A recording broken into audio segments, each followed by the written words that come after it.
Hello friends, good morning. ठीक है, और आज हम लोग क्या करने वाले हैं, कुछ क्वेश्चन सॉल्व करने वाले हैं। ठीक है, तो चैप्टर फर्स्ट या सेकंड चैप्टर है बुक के अकॉर्डिंग पुष्पी पादपों या पौधों में लैंगिक जनन। ठीक है, तो इस चैप्टर से रिलेटेड सबसे पहले हम लोग क्या करेंगे, कुछ इंपॉर्टेंट क्वेश्चन सॉल्व करेंगे, एमसीक्यू की भी बात करेंगे, कुछ एमसीक्यू और कुछ शॉर्ट क्वेश्चंस और कुछ जो भी लॉन्ग क्वेश्चंस या शॉर्ट क्वेश्चंस आते हैं। ठीक है, जो इंपॉर्टेंट हैं जो टॉपिक्स, उनको भी डिस्कस करेंगे और उनको भी बताएंगे। ठीक है फ्रेंड्स, तो स्टार्ट किया जाए। तो आज का क्लास थोड़ा ही एक अजीब तरीके से होने वाला है, एज ए मतलब एक तरह से आप कह सकते हैं रिवीजन है या पेपर सॉल्व कर रहे हैं या इंपॉर्टेंट क्वेश्चंस को हम जानेंगे। सारी चीज़ें क्या होंगी, मिक्स रहेंगी। ठीक है फ्रेंड्स, तो चलिए, तो सबसे पहले हम लोग एक एमसीक्यू क्वेश्चंस की बात करेंगे। ठीक है, क्वेश्चंस मेरे पास हैं यहाँ पे सामने। ठीक है, तो चलिए एक क्वेश्चन से एमसीक्यू इसमें पूछा गया है, अगुणित कोशिका है। ठीक है, पूछा गया है अगुणित कोशिका है। ठीक है फ्रेंड्स, तो अब इसमें देखिए कौन कौन से ऑप्शंस हैं। 4 ऑप्शंस हैं हम लोगों के पास। ठीक है, पहला ऑप्शन है टैपिटम। ठीक है, टैपिटम। और दूसरा ऑप्शन है, ऑप्शन बी है पराग मातृकोशिका। पराग मातृकोशिका। ठीक है फ्रेंड्स, दूसरा ऑप्शन क्या है, पराग मातृकोशिका। ठीक है, एंड नेक्स्ट ऑप्शन है परागकण। परागकण। ठीक है, और ऑप्शन डी है परागकोश। ठीक है, क्या है, परागकोश। ठीक है फ्रेंड्स, तो सबसे पहले देखिए क्वेश्चंस पे ध्यान दीजिएगा। पूछा है क्वेश्चंस, ठीक है, अगुणित कोशिका है। अगुणित को फ्रेंड्स क्या कहते हैं, हैप्लॉइड कहते हैं। ठीक है, क्या कहते हैं, हैप्लॉइड कहते हैं। ठीक है, और एक शब्द और होता है डिप्लॉइड। क्या होता है, डिप्लॉइड फ्रेंड्स। ठीक है, जानते हैं आप लोग, हैप्लॉइड डिप्लॉइड। तो हैप्लॉइड को क्या कहा जाता है, अगुणित। ठीक है, और डिप्लॉइड को क्या कहा जाता है, द्विगुणित।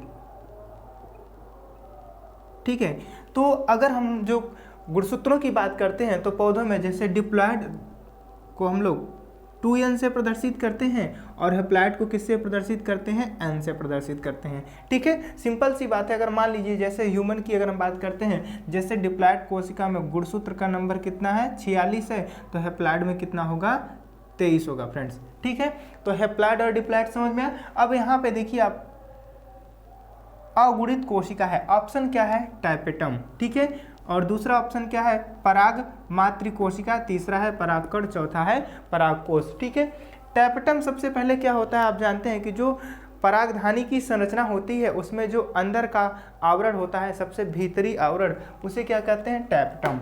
ठीक है, पराग मातृकोशिका क्या है, इस कोशिका से क्या होता है, परागकण का निर्माण होता है।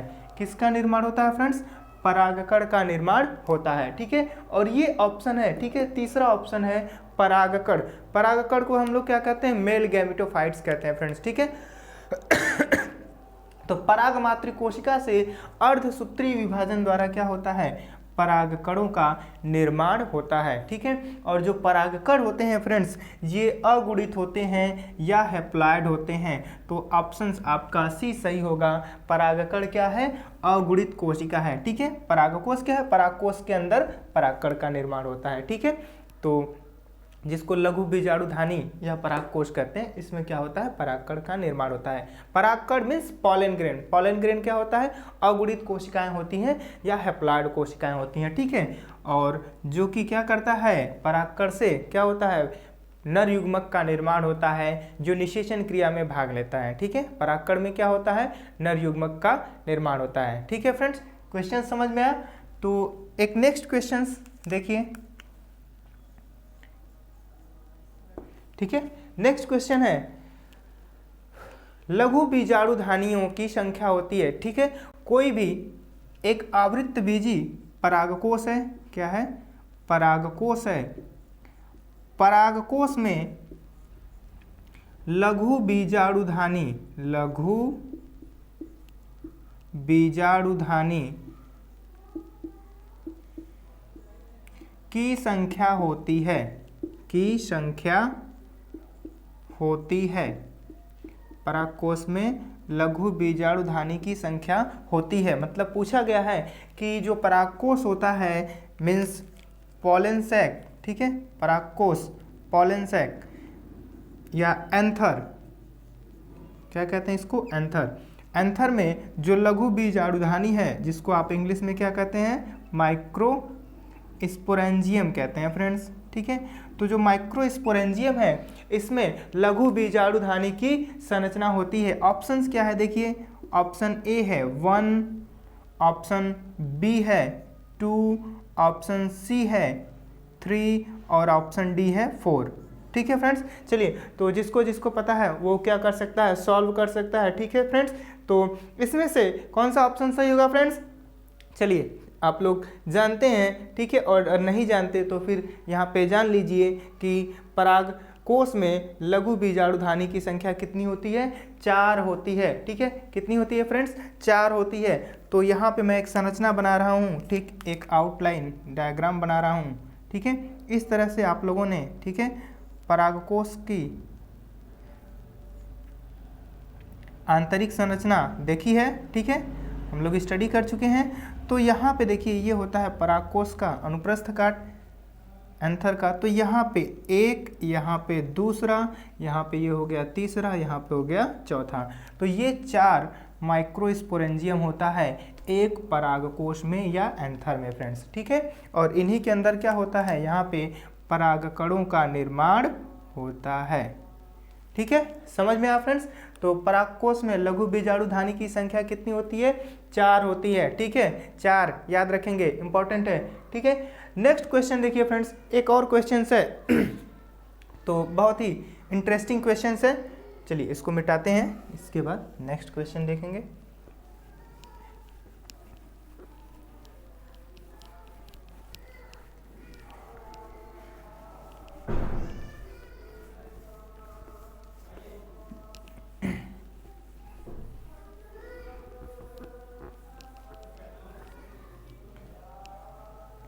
ठीक है फ्रेंड्स, नेक्स्ट क्वेश्चन है 200 लघु बीजाणु, ठीक है, कितना, 200 लघु बीजाणु, ठीक है, निर्माण के लिए, ठीक है, किसके लिए, निर्माण के लिए, निर्माण के लिए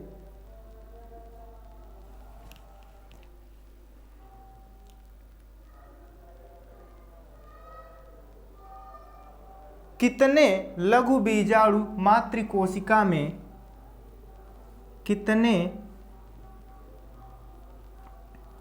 लघु बीजाणु मातृकोशिका में, ठीक है, मातृकोशिका में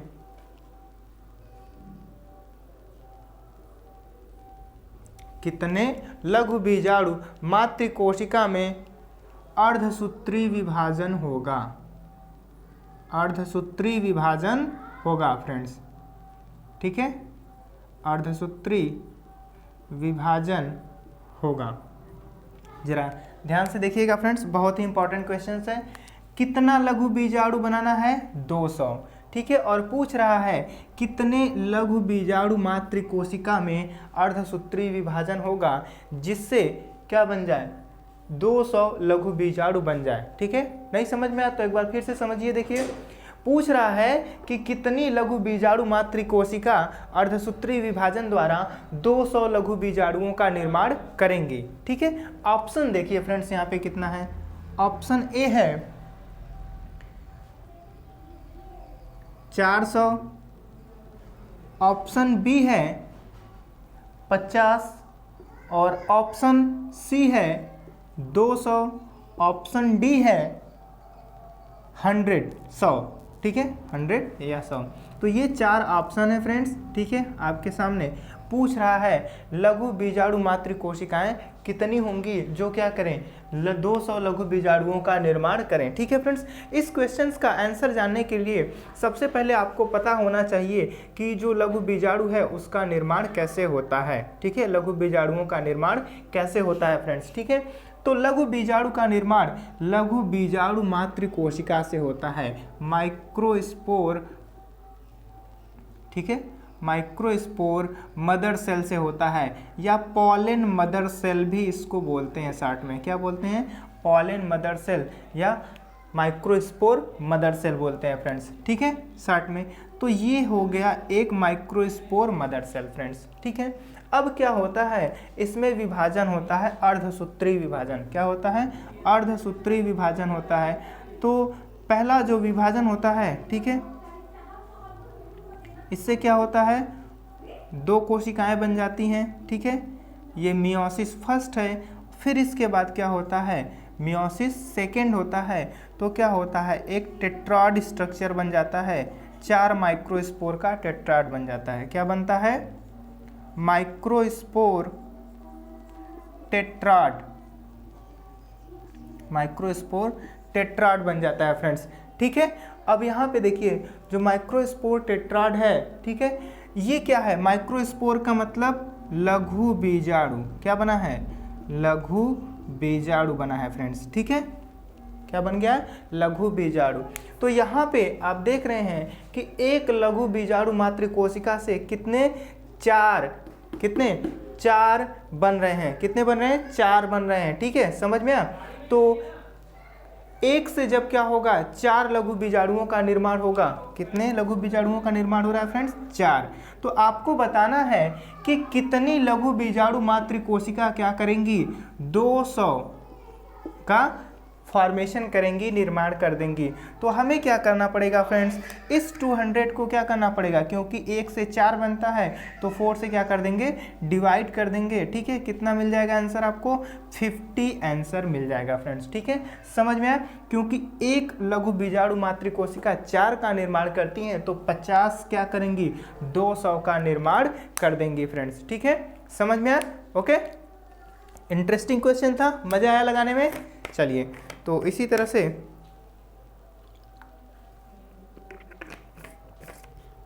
हम लोग क्वेश्चंस को डिस्कस करेंगे। ठीक है, और जो भी इंपॉर्टेंट क्वेश्चंस हैं उसको देखा जाएगा।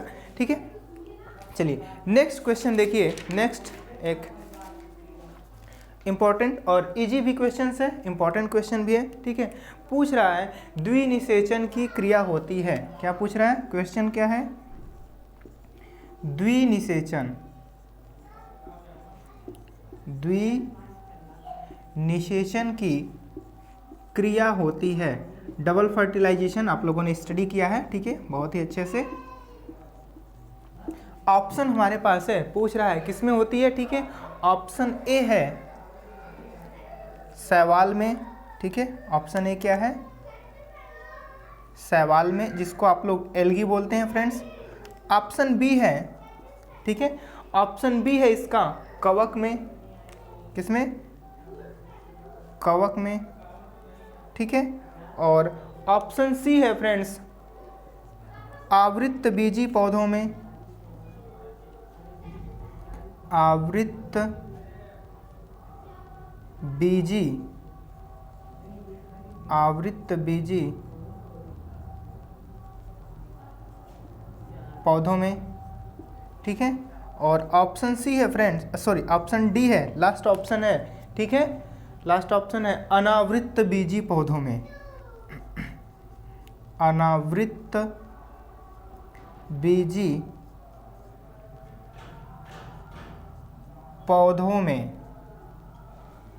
ठीक है, तो जब हम लोग पुष्पी पौधों में क्या पढ़ रहे थे, लैंगिक जनन पढ़ रहे थे। ठीक है, तो हमने वहाँ पे देखा कि क्या होता है, द्विनिषेचन की प्रक्रिया होती है। तो जो पुष्पी पौधे होते हैं, अर्थात जिनमें पुष्प का निर्माण होता है, ठीक है, उन्हीं पौधों को क्या कहा जाता है, आवृत्त बीजी पौधे कहा जाता है, या एंजियोस्पर्म बोला जाता है फ्रेंड्स। तो एंजियोस्पर्म में या आवृत्त बीजी पौधों में ही क्या होता है, ठीक है, क्या होता है, इसमें डबल फर्टिलाइजेशन होता है या द्विनिषेचन की प्रक्रिया होती है फ्रेंड्स, ठीक है। और अनावृत बीजी में, कवक में और शैवाल में द्विनिषेचन की प्रक्रिया नहीं होती है फ्रेंड्स, ठीक है। तो इसी से रिलेटेड एक और इम्पॉर्टेंट पॉइंट्स आप लोग देखेंगे कि जो द्विनिषेचन की प्रक्रिया है इसका वर्णन सबसे पहले एक साइंटिस्ट थे, पूछा जाता है कि द्विनिषेचन का वर्णन किसने किया था, तो एस.जी. नवासीन। किसने? एस.जी. नवासीन ने सबसे पहले क्या किया था, द्विनिषेचन का वर्णन किया था, ठीक है फ्रेंड्स। तो ये भी इम्पॉर्टेंट है, कभी कभी इनका नाम भी पूछ दिया जाता है कि द्विनिषेचन का वर्णन सबसे पहले किसने किया था फ्रेंड्स, ठीक है। समझ में आ गया ना? ओके, तो चलिए इसके बाद नेक्स्ट क्वेश्चंस देखते हैं या कुछ इंपॉर्टेंट क्वेश्चंस की बात करेंगे, ठीक है। तो इसको मिटा दिया जाए। समझ में आ रहा है फ्रेंड्स? तो इसी तरह से MCQ क्वेश्चंस पूछे जाते हैं आपके कॉम्पिटिटिव एग्जाम में भी, ठीक है, और आपके बोर्ड एग्जाम में भी।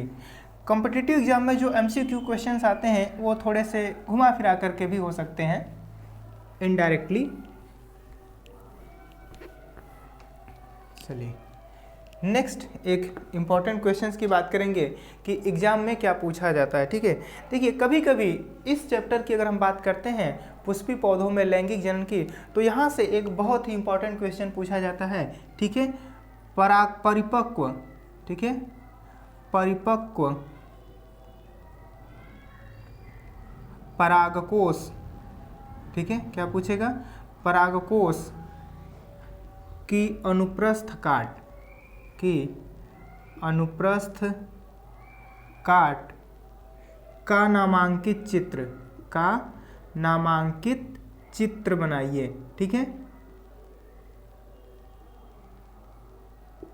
देखिए या तो यह क्वेश्चन पूछेगा परिपक्व अनुप्रस्थ काट, परिपक्व परागकोश का अनुप्रस्थ काट का नामांकित चित्र बनाइए, या कभी कभी पूछ देता है कि लघु बीजाणुधानी की संरचना का वर्णन कीजिए। किसका? लघु बीजाणुधानी, लघु बीजाणुधानी की संरचना का वर्णन कीजिए, सचित्र वर्णन कीजिए, ठीक है। कैसा? सचित्र या मान लीजिए वर्णन कीजिए, ठीक है, कोई बात नहीं। तो दोनों क्वेश्चंस क्या हैं, एक दूसरे से थोड़ा मिलते जुलते हैं, ठीक है। तो चलिए देखिए ये क्वेश्चंस का आंसर आप लोग क्या लिखेंगे, कैसे बताएंगे। पहला जो क्वेश्चंस है, ठीक है, ये क्या है, परागकोश की अनुप्रस्थ काट का नामांकित चित्र बनाइए, ठीक है।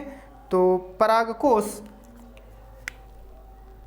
को एंथर बोलते हैं, आप लोग क्या बोलते हैं, परागकोश को एंथर। तो अभी अभी हम लोगों ने जो स्ट्रक्चर क्या किया था, ड्रॉ किया था, ठीक है। इस तरह से आप लोगों ने बहुत ही अच्छे से स्टडी किया था परागकोश का अनुप्रस्थ काट, ठीक है। तो जो परागकोश होता है इसमें दो पालियां होती हैं। परागकोश कैसा होता है, द्विपालित होता है, ठीक है। तो इस तरह से हम लोगों ने स्ट्रक्चर क्या किया था, ड्रा किया था, ठीक है। तो मैं एक आउटलाइन आइडिया आप लोगों को दे देता हूँ, ठीक है। अब इसमें क्या होता था कि इसके अंदर लघु बीजाणुधानी होती थी, क्या होती थी, लघु बीजाणुधानी होती थी, ठीक है। और लघु बीजाणुधानी का जो आंतरिक परत है, ठीक है, सबसे भीतरी परत होता था, ठीक है, ये बना होता है टैपेटम से। किससे बना होता है, टैपेटम से। और जो सबसे बाहरी आवरण है यह क्या कहलाता है, बाह्य त्वचा, बाह्य त्वचा, ठीक है। और इसके नीचे क्या होता है, अंतस त्वचा।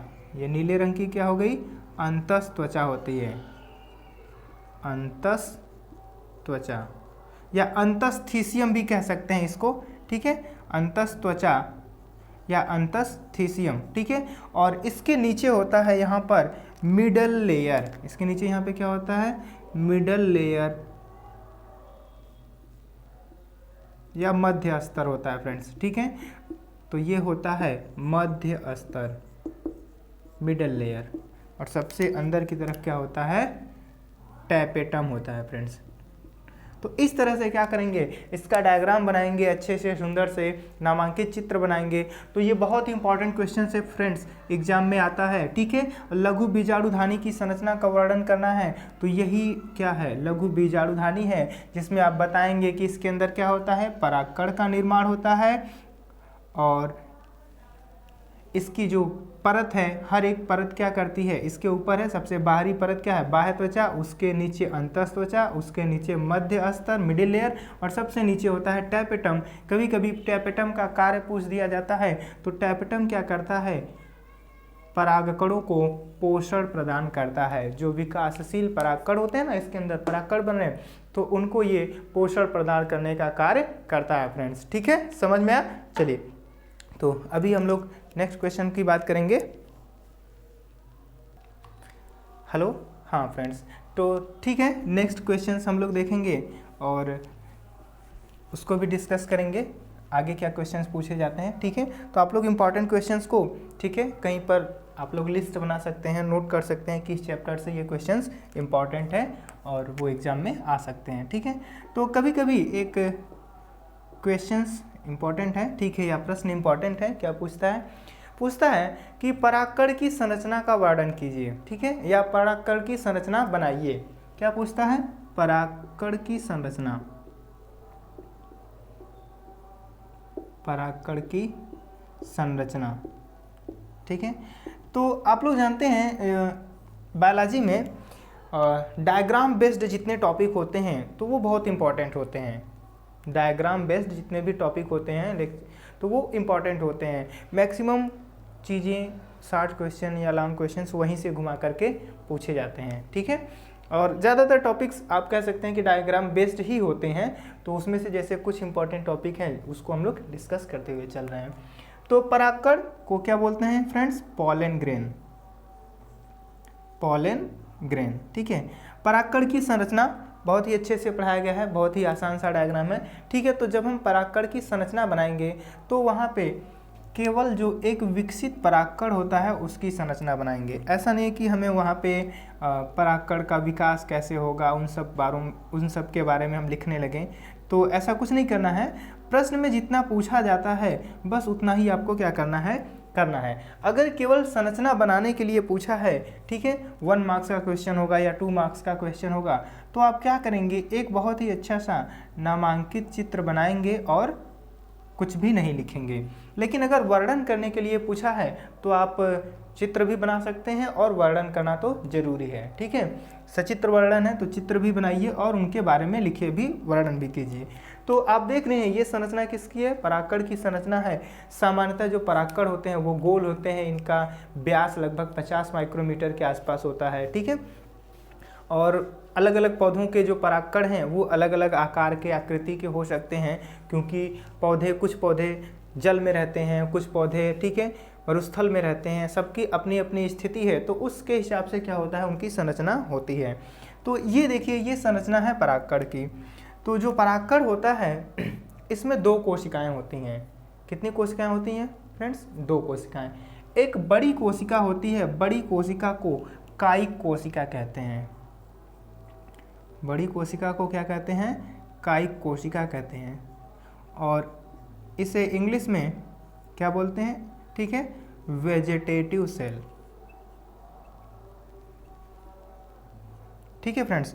और ये जो वेजिटेटिव सेल है ये निषेचन में नहीं भाग लेती, ये परागनली का निर्माण करती है। किसका निर्माण करती है फ्रेंड्स, परागनली का निर्माण करती है,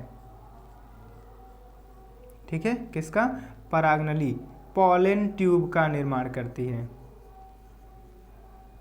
ठीक है। और देखिए इसके पास एक छोटी सी कोशिका है जिसको जनक कोशिका कहते हैं, ठीक है। क्या कहते हैं, जनक कोशिका।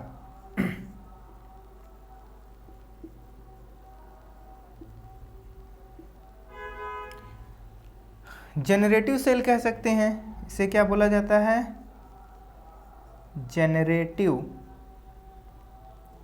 सेल, ठीक है, समझ में आया? 2 कोशिकाएं हैं, बड़ी कोशिका को कायिक कोशिका, छोटी कोशिका को जनक कोशिका कहते हैं। ठीक है, बड़ी कोशिका परागनली का निर्माण करती है। जो जनरेटिव सेल होता है ये प्रजनन में भाग लेता है, ये नर युग्मक का निर्माण करती है।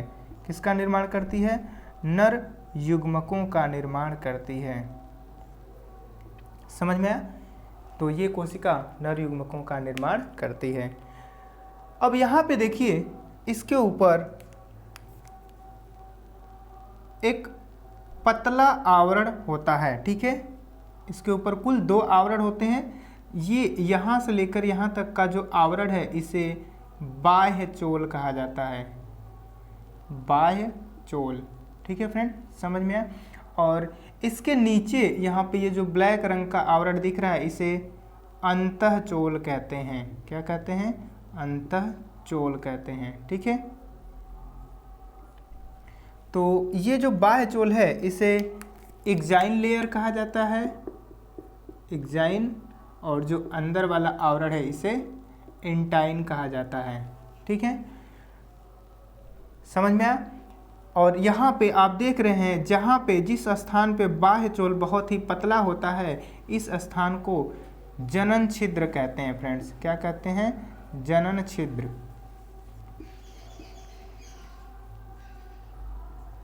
ठीक है, या जर्मपोर कहा जाता है। इसी जर्मपोर से क्या होता है? इसी स्थान से परागनली का विकास होता है। ठीक है, जो बाह्य चोल होता है यह देख रहे हैं खुरदुरा है और कठोर होता है। बाह्य चोल कैसा होता है? खुरदुरा और कठोर होता है और मोटा होता है। लेकिन जो अंतःचोल है यह कोमल और पतला होता है। ठीक है, कैसा होता है? कोमल है और पतला भी है। यहाँ पे इम्पॉर्टेंट ये है कि जो बाह्य चोल बना होता है ये कभी कभी पूछा जाता है एग्जाम में, किससे बना होता है? स्पोरोपोलेनिन से बना होता है। किससे बना होता है? स्पोरोपोलेनिन से बना होता है। ठीक है, और ये बहुत ही कठोर होता है। ठीक है, ये किसी भी एंजाइम से नष्ट नहीं होता है, इसलिए ये क्या करता है? ये परागकण को सुरक्षा प्रदान करता है फ्रेंड्स। ठीक है, तो इस क्वेश्चंस को ऐसे सॉल्व करेंगे परागकण की संरचना को। समझ में आ गया? नेक्स्ट क्वेश्चंस क्या पूछता है? इंपॉर्टेंट क्वेश्चंस समझ में आ गया सबको ना? तो इस प्रकार से क्या करना है? लिखना है और डायग्राम बनाना है। चलिए, तो इसको मिटा देते हैं। नेक्स्ट क्वेश्चन, भ्रूणपोष। भ्रूणपोष का नाम सुना है आप लोगों ने? एंडोस्पर्म जिसको कहते हैं। ठीक है, चलिए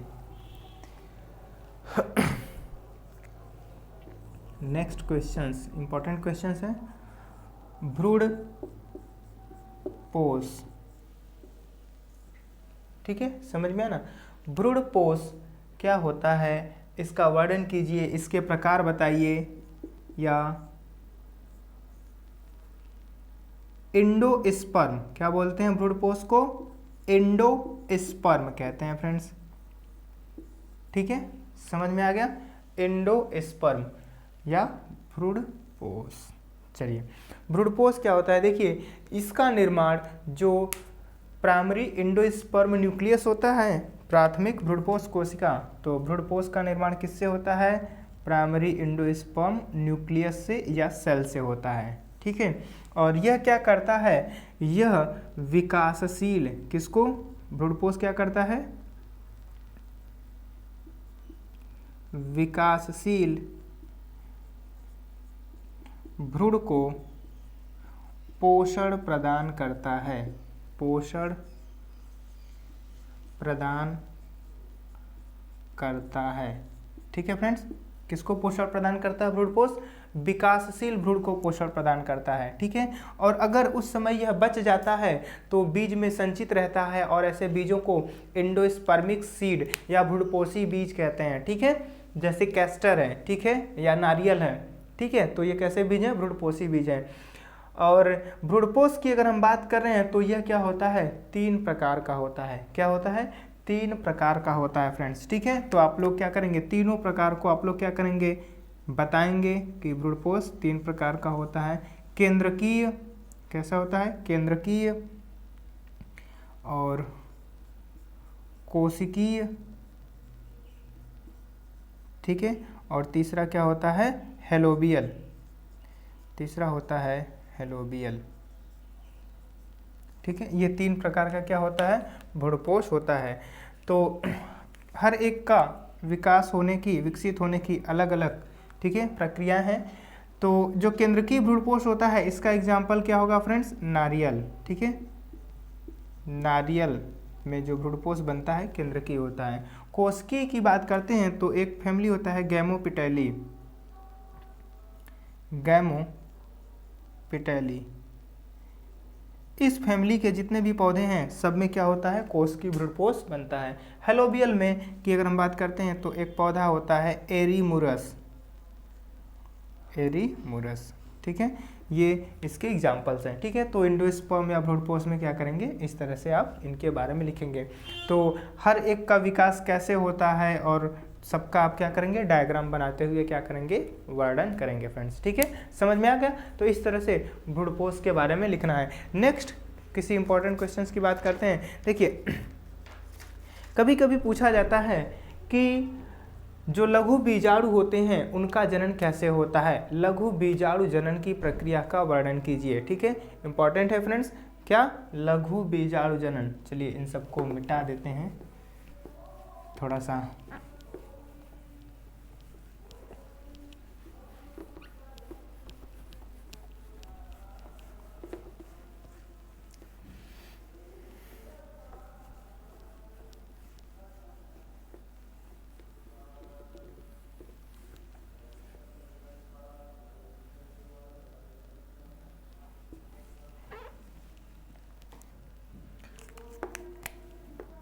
ठीक है, किसका, लघु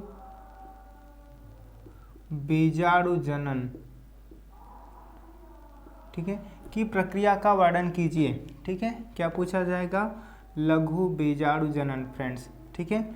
और लघु बीजाणु जनन को क्या कहते हैं इंग्लिश में, माइक्रो स्पोरोजेनेसिस, माइक्रोस्पोरोजेनेसिस कहते हैं फ्रेंड्स, ठीक है। देखिए, तो माइक्रोस्पोरोजेनेसिस मीन्स लघु बीजाणु जनन की प्रक्रिया कैसे होती है। तो 2 प्रकार के पौधे होते हैं, आवृतबीजी एंजियोस्पर्म में, पुष्पी पौधों में 2 प्रकार के पौधे होते हैं, एक बीजपत्री पौधे और द्विबीजपत्री पौधे, ठीक है। तो दोनों में क्या होता है, अलग अलग प्रकार से लघु बीजाणुओं का निर्माण होता है। तो चलिए मैं डायग्राम के अनुसार बताने वाला हूँ, ठीक है। सबसे पहले हम लोग बात करेंगे एक बीजपत्री की, ठीक है। किसकी, एक बीजपत्री में, ठीक है। जरा ध्यान से देखेंगे क्या होगा। तो जो माइक्रोस्पोरोजेनेसिस होता है ये किससे होता है, पॉलन मदर सेल से होता है। अभी हम लोगों ने बात की थी। तो सबसे पहले क्या होता है, इसमें मियोसिस फर्स्ट होता है और एक से कितनी, 2 कोशिकाएं बन जाती हैं, ये है मियोसिस फर्स्ट। फिर क्या होता है, मियोसिस सेकेंड होता है। तो जब केंद्रक का विभाजन होता है इसी समय इनके बीच में कोशिका भित्ति का भी निर्माण हो जाता है। मियोसिस सेकेंड होता है, ठीक है। तो एक क्या बन जाता है, एक पॉलन माइक्रोस्पोर, क्या बनता है, माइक्रोस्पोर का टेट्रॉड बन जाता है, ठीक है। इस तरह से चारों सेल्स एक ही प्लेन में क्या होते हैं, प्रेजेंट होते हैं। ये है माइक्रोस्पोर टेट्रॉड, माइक्रोस्पोर टेट्रॉड, ठीक है। या इसी को लघु बीजाणु चतुष्क कहते हैं, ठीक है फ्रेंड्स। समझ में आ गया, क्योंकि चारों क्या है, एक ही तल में, एक ही प्लेन में होते हैं। ऐसा किस पौधे में होता है, एक बीजपत्री पौधों में परागकण का, लघु बीजाणुओं का निर्माण होता है। तो एक माइक्रोस्पोर मदर सेल से 4 लघु बीजाणु बनते हैं। द्विबीजपत्री में कैसे होता है, जरा ध्यान से देखेंगे। द्विबीजपत्री, यहाँ पे देखिए पॉलन मदर सेल है, एक सिंगल सेल है। क्या होगा, मियोसिस फर्स्ट होता है।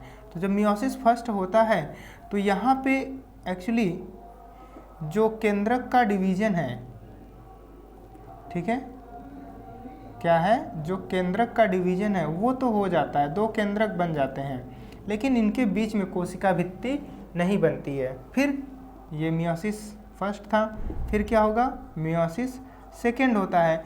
तो जब मियोसिस सेकेंड होता है तब भी क्या होता है, केंद्रक का विभाजन हो गया, ठीक है। किसका विभाजन हो गया, केंद्रक का विभाजन हो गया। लेकिन अभी यहाँ पे ठीक है, देखिए यहाँ पे कोशिकाएं एक टेट्राड मैनर में अरेंज्ड है। एक कोशिका क्या है, इसके पीछे है, ठीक है, एक कोशिका क्या है, इसके पीछे है। तो देखिए केंद्रक का विभाजन हो चुका है, लेकिन इनके बीच में कोशिका भित्ति का निर्माण अभी तक नहीं हुआ है।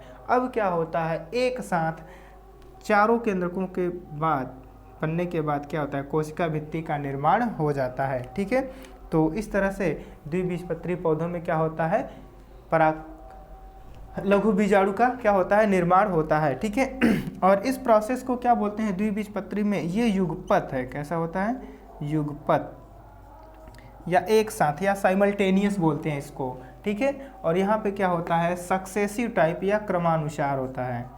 जो यहाँ पे कोशिका भित्ति का निर्माण होता है क्रमानुसार होता है, या सक्सेसिव टाइप इंग्लिश में बोलते हैं, सक्सेसिव टाइप, ठीक है। और इसको क्या बोलते हैं, साइमल्टेनियस टाइप।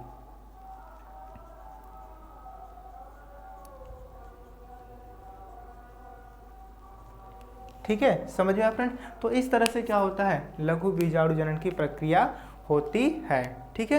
क्लियर है, समझ में आया। और क्वेश्चंस की बात करेंगे हम लोग, आगे क्या क्वेश्चंस पूछे जाते हैं, ठीक है। इसमें एक और इम्पॉर्टेंट लॉन्ग क्वेश्चंस होगा, ठीक है, कि द्विबीजपत्री भ्रूण का विकास कैसे होता है। किसका, द्विबीजपत्री भ्रूण का विकास।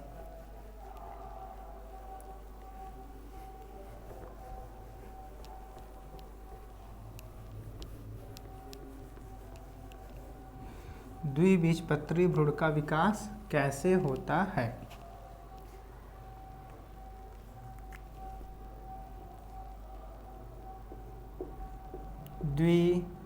द्विबीजपत्री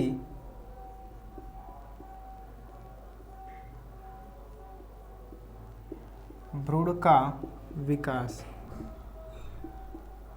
द्विबीजपत्री भ्रूण का विकास, ठीक है, कैसे होता है। तो ध्यान से देखेंगे, जो द्विबीजपत्री भ्रूण होता है, या भ्रूण को क्या कहते हैं फ्रेंड्स, एम्ब्रियो कहते हैं। तो जो एम्ब्रियो है उसका निर्माण किससे होता है, जाइगोट से होता है, या इसे हिंदी में युग्मनज कहते हैं, जाइगोट, ठीक है। तो मैं डायग्राम के थ्रू केवल समझाने वाला हूं, और डायग्राम सहित आपको क्या करना पड़ेगा, एग्जाम में लिखना पड़ेगा, लॉन्ग क्वेश्चन आएगा, ठीक है। समझ में आया ना। तो देखिए जरा, मैं ये क्या है, एक जाइगोट सेल है, क्या है, जाइगोट सेल है। इससे किस तरह से द्विबीजपत्री भ्रूण का निर्माण होगा। सबसे पहले क्या होता है, कैसा विभाजन होगा, अनुप्रस्थ विभाजन होगा। कैसा विभाजन होने वाला है, अनुप्रस्थ विभाजन होता है, ठीक है। अब यहाँ पे दो कोशिकाएं बन जाती हैं। कितनी कोशिकाएं बन जाएंगी, दो कोशिकाएं बन जाएंगी, ठीक है। तो ऊपर वाली कोशिका, इसे यहाँ पे डायग्राम में थोड़ा सा बड़ा दिखाएंगे, इस तरह से दो कोशिकाएं बनती हैं, अनुप्रस्थ विभाजन होता है। तो ये जो कोशिका होती है ऊपर वाली, इसे कहा जाता है आधार कोशिका। क्या कहते हैं, आधार कोशिका। और क्योंकि यह क्या करती है, निलंबक का निर्माण करती है, इसलिए इसे निलंबक कोशिका भी कहते हैं, निलंबक कोशिका, ठीक है। जो नीचे वाली कोशिका है, यह क्या करती है, यह भ्रूण का निर्माण करती है, इसलिए इसे सबसे पहले तो इसको अंतस्थ कोशिका कहते हैं, और क्योंकि यह क्या करती है, भ्रूण का निर्माण करती है, इसलिए इसका दूसरा नाम भ्रूण कोशिका भी होता है। समझ में आ रहा है फ्रेंड्स ना, इसका दूसरा नाम क्या होता है, भ्रूण कोशिका भी होता है, क्योंकि ये भ्रूण का निर्माण बनाने वाली है। और इससे क्या होगा, निलंबक का निर्माण होगा आधार कोशिका से, इसलिए इसको निलंबक कोशिका कहते हैं, ठीक है। अब आगे क्या होगा, देखिए इसके बाद इसमें पुनः विभाजन होगा और इसमें भी विभाजन होगा। आधार कोशिका में अनुप्रस्थ विभाजन ऐसे, और जो अंतस्थ कोशिका है इसमें अनुलंब विभाजन होगा। तो जब इस तरह से विभाजन होगा तो कैसी संरचना बनेगी, जरा ध्यान से देखेंगे। एक टी आकार का, कैसा, टी आकार का भ्रूण बन जाता है। ठीक है, समझ में आया कैसा भ्रूण बन जाता है, टी आकार का भ्रूण बन जाता है। ठीक है, टी शेप दिख रहा है ना, अगर उल्टा आप इसको कर देंगे तो टी के जैसा दिखेगा। फिर ये जो कोशिकाएं हैं यह विभाजित होकर के 6 से 10 कोशिका का क्या बनाती हैं, निलंबक बनाती हैं। और यहाँ पे ये जो कोशिका है, 2 कोशिका है, भ्रूण कोशिका है, 2 से 4, 4 से 8, 8 से 10 कोशिकाएं क्या बनेंगी, भ्रूण बनती जाएंगी। ठीक है, 2 से 4, 4 से 8, 8 से 16। ठीक है, तो इस तरह से नेक्स्ट स्टेप में क्या होगा,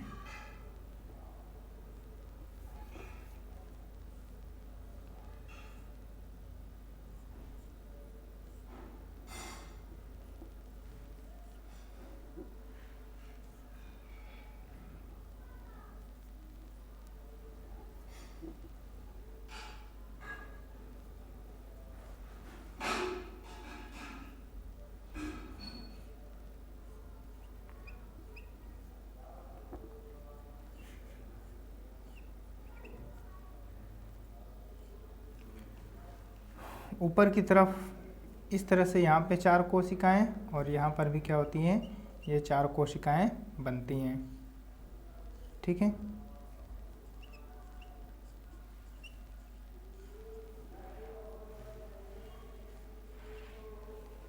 आठ कोश की भ्रूण बन जाता है। कितनी कोश की, 8 कोश की भ्रूण बन जाता है।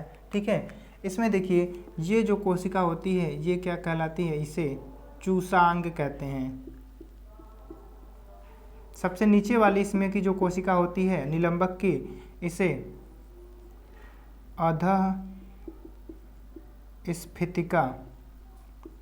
अधःस्फीतिका कहा जाता है। ठीक है, और ये पूरी संरचना क्या कहलाएगी, निलंबक।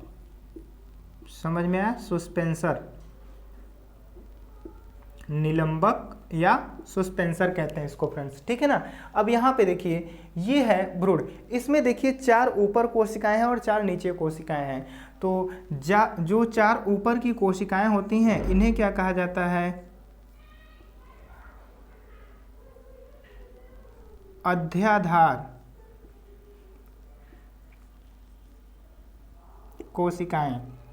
ये कौन सी कोशिकाएं हैं, अध्याधार कोशिकाएं। ठीक है, कौन सी कोशिकाएं हैं, अध्याधार कोशिकाएं हैं। और यहाँ पे नीचे जो 4 कोशिकाएं होती हैं, ठीक है, चारों एक लेयर में रहेंगी। कितनी कोशिकाएं, 4 कोशिकाएं नीचे भी होती हैं। ठीक है, तो ये जो नीचे की 4 कोशिकाएं होती हैं इन कोशिकाओं को अधराधर क्या कहते हैं, अधराधर कोशिकाएं कहते हैं। ठीक है, अब इसके बाद ये जो एम्ब्रियो है ये क्या करता है, एक हार्ट शेप एम्ब्रियो बना देता है। कैसा एम्ब्रियो बनाएगा, हार्ट शेप एम्ब्रियो बना देता है।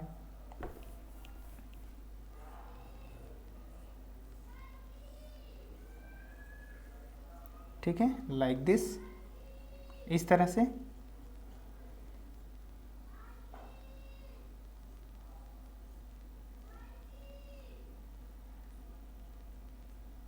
कैसा एम्ब्रियो बनता है, एक हृदयाकार एम्ब्रियो बन जाता है। ठीक है, और फिर हृदयाकार एम्ब्रियो के बाद, ठीक है, एक पूर्ण विकसित एम्ब्रियो में यह बदल जाता है। इसके बाद क्या होगा, एक पूर्ण विकसित, ठीक है, मैं डायग्राम यहाँ पे थोड़ा सा इस तरह से बना रहा हूँ।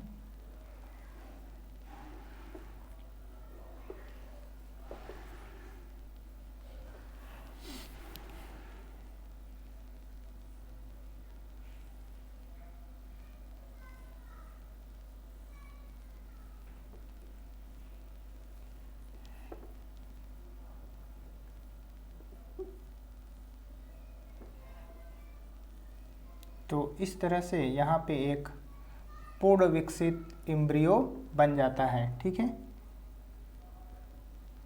तो आप लोगों को याद होगा, अच्छे से डायग्राम ड्रॉ करके बताया गया है, समझाया गया है। ठीक है, तो इस तरह से आप क्या करेंगे, डायग्राम के साथ इसके जितने भी स्टेजेस हैं उसका क्या करेंगे, वर्णन करेंगे। ठीक है, पूर्ण विकसित एम्ब्रियो में यहाँ पे जो संरचनाएं हैं जरा इसकी भी बात कर लेते हैं। देखिए, ये दोनों क्या होते हैं, बीज पत्र होते हैं, बीज पत्र। ठीक है, और यहाँ पे बीज पत्र के बीच में यहाँ पे कौन सा भाग होता है, प्रांकुर होता है।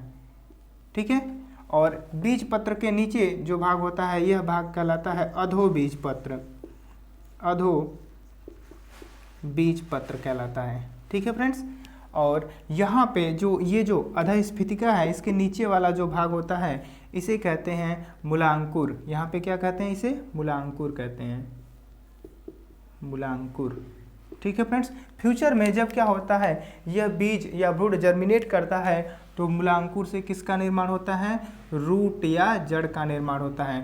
प्रांकुर से किसका निर्माण होता है, स्टेम का निर्माण होता है। ठीक है, समझ में आया। तो मूलांकुर से रूट का निर्माण और प्रांकुर से किसका निर्माण होता है, स्टेम का निर्माण या फॉर्मेशन होता है। तो इस तरह से आप क्या करेंगे, बहुत ही अच्छे से वर्णन करेंगे डायग्राम के साथ, द्विबीजपत्री भ्रूण का विकास कैसे होता है। ठीक है, तो ये जो अध्याधार कोशिकाएं हैं इससे निर्माण होता है, किसका निर्माण होता है, इससे निर्माण होता है मूलांकुर का। और ये जो अध्याधार कोशिकाएं हैं, ठीक है, इससे किसका निर्माण होगा, बीजपत्र और प्रांकुर का निर्माण होता है। ठीक है, प्रांकुर का और बीजपत्र का निर्माण किस, जो अधराधार कोशिकाएं हैं, ठीक है, कौन सी कोशिकाएं, अधराधार, इससे किसका निर्माण होता है, जो प्रांकुर है और बीजपत्र का, और जो अध्याधार है इससे मूलांकुर और अधोबीजपत्र का निर्माण होता है। ठीक है, समझ में आया। तो इस तरह से आप द्विबीजपत्री भ्रूण का विकास का नामांकित सचित्र वर्णन करेंगे फ्रेंड्स। ठीक है, समझ में आया। तो ये कुछ इंपॉर्टेंट क्वेश्चंस थे इस चैप्टर से जो पूछे जाते हैं।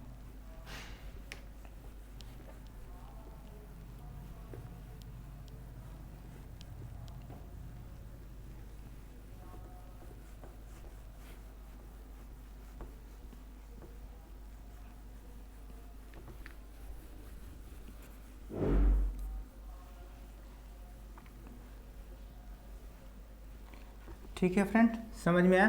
चलिए, तो इसके बाद नेक्स्ट जो चैप्टर है वो क्या था, चैप्टर मानव जनन। ठीक है, कौन सा चैप्टर है, मानव जनन। ठीक है, ह्यूमन रिप्रोडक्शन। तो ह्यूमन रिप्रोडक्शन से भी कुछ इंपॉर्टेंट क्वेश्चंस को हम लोग चलिए डिस्कस कर लेते हैं। ठीक है, कौन सा क्वेश्चन पूछा जाता है ह्यूमन रिप्रोडक्शन से संबंधित। चलिए देखिए, तो अब हम लोग मानव जनन,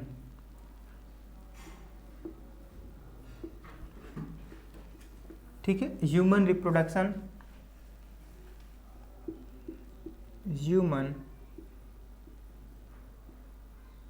रिप्रोडक्शन चैप्टर से संबंधित कुछ क्वेश्चंस को डिस्कस करेंगे। ठीक है, पहले कुछ छोटे छोटे क्वेश्चंस क्या पूछे जाते हैं जरा उनकी बात करेंगे। ठीक है, तो यहाँ पे एक क्वेश्चंस पूछा जाता है, ठीक है,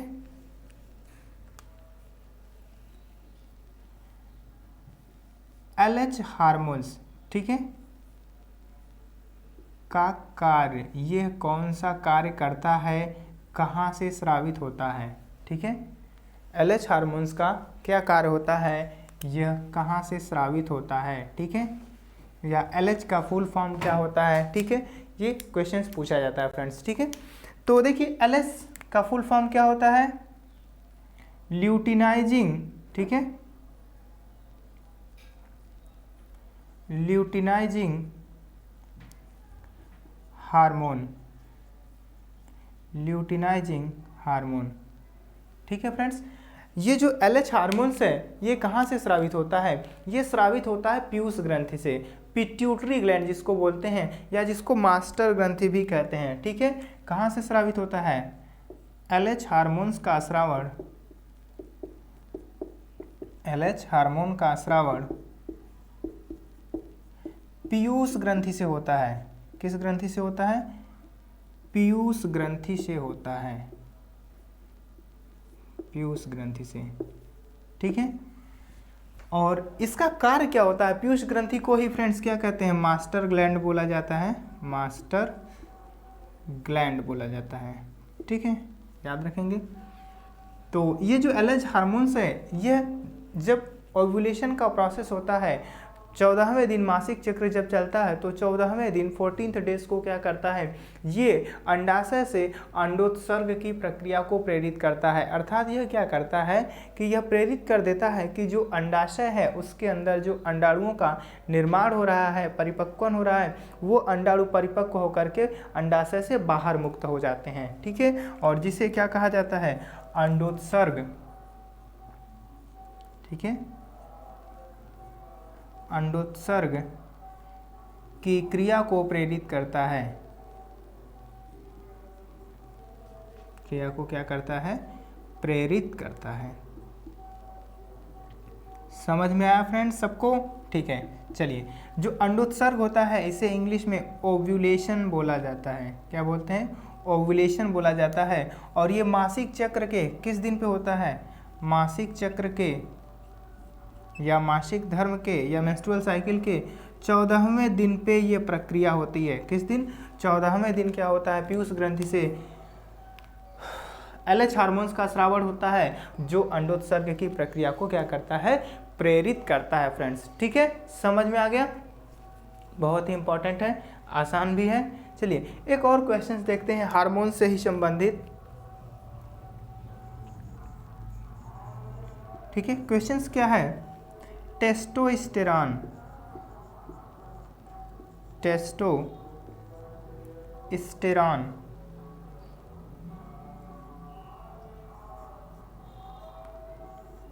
टेस्टोस्टेरॉन का स्रावण कौन सी कोशिकाएं करती हैं, ठीक है। किस कोशिका से होता है? किस कोशिका से या कहाँ से होता है, ठीक है, किस कोशिका से होता है, ठीक है फ्रेंड्स। समझ में आ रहा है? क्वेश्चंस पूछ रहा है कि टेस्टोस्टेरॉन जो हार्मोन है किस कोशिका से स्रावित होता है। चलिए तो मैं बता देता हूँ, यह एक कैसा हार्मोन है? मेल हार्मोन है। कैसा हार्मोन है? मेल हार्मोन है। तो इसका स्रावण मेल में होगा, फीमेल में नहीं होगा, ठीक है ना। तो देखिए जो टेस्टोस्टेरॉन हार्मोन्स होता है, यह जो आप लोगों ने टेस्टिस का डायग्राम देखा था, ठीक है, जो टेस्टिकुलर लोब्यूल्स होते हैं, ठीक है, या टेस्टिस का इंटरनल स्ट्रक्चर जहाँ पे सेमाइनिफेरस ट्यूब्यूल्स होती हैं, शुक्रजन नलिकाएं, उसकी आंतरिक संरचना देखी थी। तो जब टेस्टिस का अनुप्रस्थ काट देखा था या सेमाइनिफेरस ट्यूब्यूल की संरचना देखी थी, इसके अंदर क्या होता था? शुक्राणुओं का निर्माण होता था, स्पर्म का निर्माण होता था। तो यहाँ पे आपने देखा था कि इसके बाहर कुछ कोशिकाएं होती हैं। क्या होती हैं? कुछ कोशिकाएं होती हैं। और इन कोशिकाओं को क्या कहा जाता है? इंटरस्टिशियल सेल्स या अंतराली कोशिकाएं। क्या कहा जाता है? अंतराली कोशिका, या इसका दूसरा नाम भी है फ्रेंड्स एक, लीडिक सेल। क्या कहते हैं? लीडिक सेल, लीडिक कोशिका या सेल, ठीक है। समझ में आया? तो ये जो कोशिकाएं होती हैं, अंतराली कोशिकाएं या लीडिक सेल्स, ये क्या करती हैं? टेस्टोस्टेरॉन हार्मोन्स का स्रावण करती हैं। टेस्टोस्टेरॉन हार्मोन्स का स्रावण करती है। तो इसका स्रावण कहाँ पे होगा? केवल मेल की कोशिकाओं में, मेल के टेस्टिस से, टेस्टिस में उपस्थित जो अंतराली कोशिकाएं हैं यहाँ से होता है फ्रेंड्स, ठीक है। और ये हार्मोन्स कब स्रावित होता है? जब प्यूबर्टी आती है, यौनारंभ आता है, ठीक है, 13 वर्ष की आयु में क्या होता है? टेस्टोस्टेरॉन का स्रावण होने लगता है। और यह टेस्ट जो हार्मोन्स है, यह क्या करता है? शुक्राणु निर्माण को प्रेरित कर देता है। किस प्रक्रिया को प्रेरित करता है? शुक्राणु निर्माण की प्रक्रिया को प्रेरित करता है। समझ में आया? टेस्टोस्टेरॉन शुक्राणु निर्माण की प्रक्रिया को प्रेरित करता है, स्पर्म फॉर्मेशन को या शुक्राणु जनन को प्रेरित करता है। इसके अलावा ये ठीक है, जो द्वितीयक लैंगिक लक्षण होते हैं उनके विकास को भी यह क्या करता है? प्रेरित करता है, ठीक है। जैसे चेहरे पे दाढ़ी मूंछ आना, ठीक है, ये भी किस हार्मोन्स की वजह से होता है? टेस्टोस्टेरॉन हार्मोन्स की वजह से होता है, ठीक है। कभी कभी क्या होता है कि कुछ फीमेल्स में इस हार्मोन्स का स्राव होने लगता है, ठीक है, तो जिसके कारण क्या होता है उनके चेहरे पे दाढ़ी या मूंछ भी क्या होती है, उग जाती है, ठीक है। समझ में आया? तो समझ में आया फ्रेंड्स क्वेश्चंस? तो इम्पॉर्टेंट क्वेश्चंस हैं, नोट कर सकते हैं आप लोग।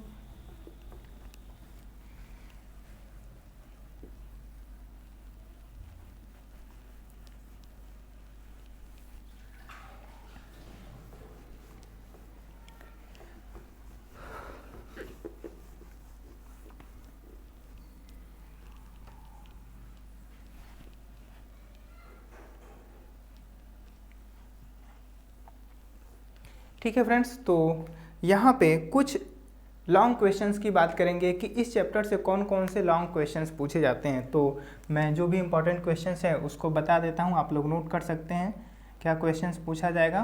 क्वेश्चन 1, शुक्राणु जनन की प्रक्रिया, शुक्राणु जनन की प्रक्रिया पूछा जाएगा, ठीक है। शुक्राणु जनन क्या होता है इसका वर्णन कीजिए, ठीक है। दूसरा क्वेश्चन क्या पूछा जा सकता है, अंडाणु जनन की प्रक्रिया पूछा जा सकता है, अंडाणु जनन की प्रक्रिया, ठीक है। नेक्स्ट क्वेश्चन फ्रेंड्स क्या पूछा जाता है मोस्टली, मासिक चक्र, बहुत ही इंपॉर्टेंट है फ्रेंड्स, ठीक है, या मासिक धर्म पूछा जाता है। एक और क्वेश्चन देखिए फ्रेंड्स, शुक्राणु जनन, अंडाणु जनन और मासिक चक्र, और साथ में ही जो नर जनन तंत्र है, नर जनन तंत्र का, ठीक है, सचित्र वर्णन, ठीक है, कैसा, सचित्र वर्णन करने के लिए आता है फ्रेंड्स, ठीक है, सचित्र वर्णन कीजिए। तो ये क्वेश्चंस क्या हैं इस चैप्टर से बहुत ही इम्पॉर्टेंट हैं, ठीक है। शुक्राणु जनन की प्रक्रिया, अंडाणु जनन की प्रक्रिया, मासिक चक्र या नर जनन तंत्र, ठीक है। तो इसमें आपका मोस्ट इम्पॉर्टेंट जो क्वेश्चंस है, ठीक है, मासिक चक्र और क्या है, ठीक है, नर जनन तंत्र का सचित्र वर्णन। तो ये क्वेश्चंस मोस्ट इम्पॉर्टेंट हैं, इन दोनों में से आप मान के चलिए कि आपका एक बोर्ड एग्जाम में क्वेश्चंस आने वाला है, ठीक है, और आएगा भी, ठीक है। और इसमें से भी एक क्वेश्चंस क्या होता है पूछ दिया जाता है शुक्राणु जनन या अंडाणु जनन में। बाकी जो क्वेश्चंस है छोटे छोटे क्वेश्चंस पूछे जाते हैं, जैसे टेस्टोस्टेरॉन का स्रावण कहाँ से होता है, कार्पस ल्यूटियम क्या होता है, ठीक है, या फिर जो ओएस्ट्रोजन है, ओएस्ट्रोजन क्या होता है, यह क्या कार्य करता है, ठीक है। तो इस तरह से क्या किए जाते हैं क्वेश्चंस पूछे जाते हैं फ्रेंड्स, ठीक है।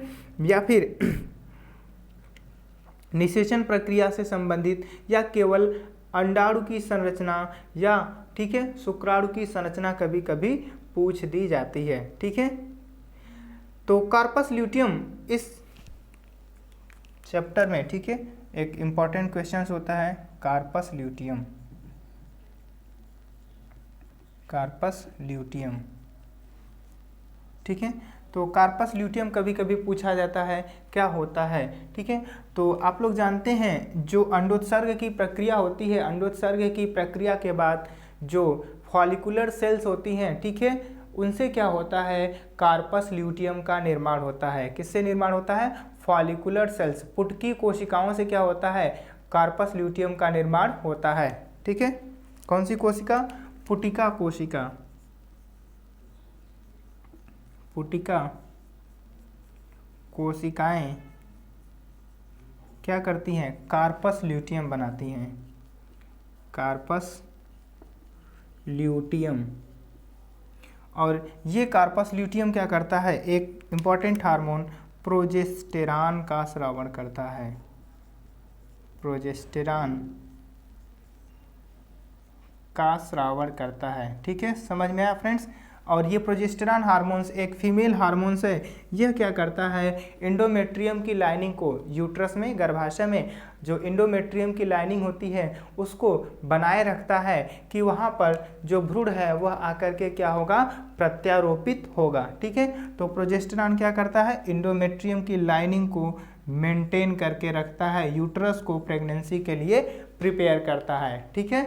समझ में आ गया फ्रेंड्स। तो ये हार्मोन्स है प्रोजेस्टेरॉन, तो बहुत ही इंपॉर्टेंट हार्मोन से कार्पस ल्यूटियम का स्रावन होता है। और जब क्या होता है, प्रेगनेंसी हो जाती है तो कार्पस ल्यूटियम समाप्त हो जाता है, फिर प्लेसेंटा बनता है और फिर प्लेसेंटा से क्या होता है, प्रोजेस्टेरॉन का क्या होता है, स्रावन होता है। ठीक है, समझ में आया।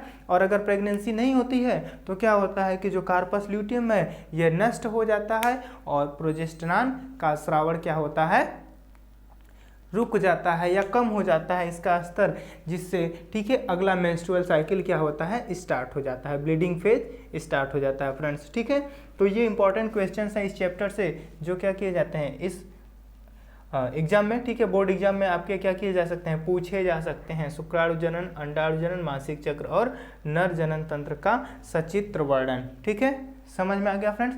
तो चलिए ठीक है, अब आगे की जो भी क्लास होगी फिर उसमें हम लोग आगे क्या करेंगे, आगे डिस्कस करेंगे। ठीक है, तो क्लास पसंद आई है, वीडियो पसंद आया है तो फ्रेंड्स लाइक शेयर और कमेंट जरूर कीजिएगा। ठीक है, इसके बाद मिलते हैं बाद में। Okay, bye bye.